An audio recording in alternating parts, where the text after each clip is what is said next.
যে ব্যক্তি রাগ নিয়ন্ত্রণ করে সে আধ্যাত্মিকভাবে এবং জাগতিকভাবেও পুরস্কৃত হয়।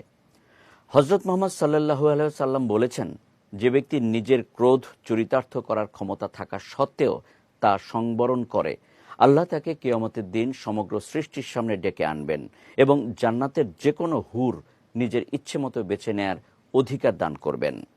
ইসলামের রাগ নিয়ন্ত্রণে কিছু কৌশলের কথা বলা হয়েছে।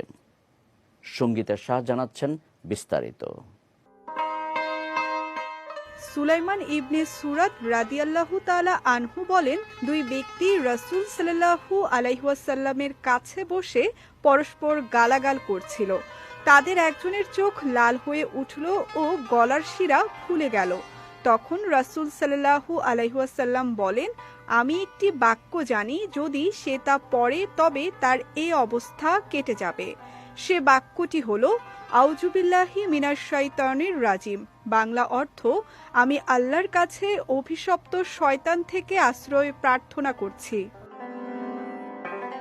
রাসূল সাল্লাল্লাহু আলাইহি ওয়াসাল্লাম বলেছেন, নিশ্চয়ই রাগ শয়তানের পক্ষ থেকে, আর শয়তান আগুনের তৈরি।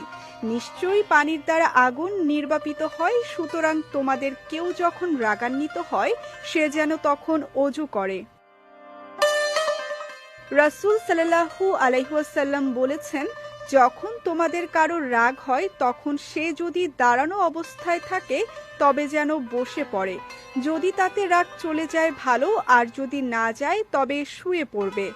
আব্দুল্লাহ ইবনে আব্বাস রাদিয়াল্লাহু তাআলা আনহু থেকে বর্ণিত, রাসূল সাল্লাল্লাহু আলাইহি ওয়াসাল্লাম বলেন, তোমরা শিক্ষা দাও এবং সহজ করো, কঠিন করো না। যখন তুমি রাগান্বিত হও তখন চুপ থাকো, যখন তুমি রাগান্বিত হও তখন চুপ থাকো, যখন তুমি রাগান্বিত হও তখন চুপ থাকো। মহান আল্লাহ তাআলা আমাদের সবাইকে রাগ সংবরণ করার তৌফিক দান করুন, আমিন। সঙ্গীতা শাহ, বিজয় টিভি, নিউজ ডেস্ক।